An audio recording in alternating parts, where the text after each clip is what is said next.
100% լիարժեք հայ գսկամ ես ինձի սրտով եւ հոգով, բայց մտածելակերպի վրա աստել է այդ փած լինելը, լայն այսպես հորիզոն ունենալը, մտահորիզոն ունենալը եւ ուրիշին հանդուրժելը, ուրիշին ընդունել, ինչպես որ է հարգել իր մշակույթը, փորձել սովորել իրանից, հետո աշխատանքից մեջ ալ շատ բան գտեսնեմ, հիմա անոր արդյունքը գտեսնեմ, որ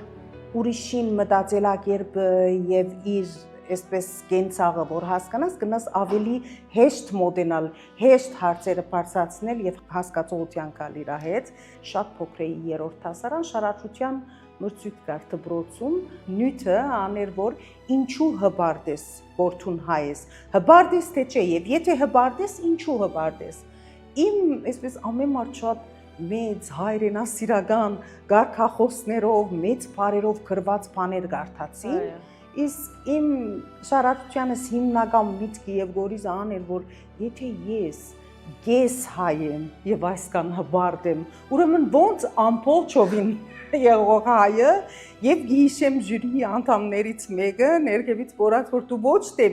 ամբողջովին մեկ հայ ես, այլ երկու հայի դեղ ես եւ մրցանակը շահեցի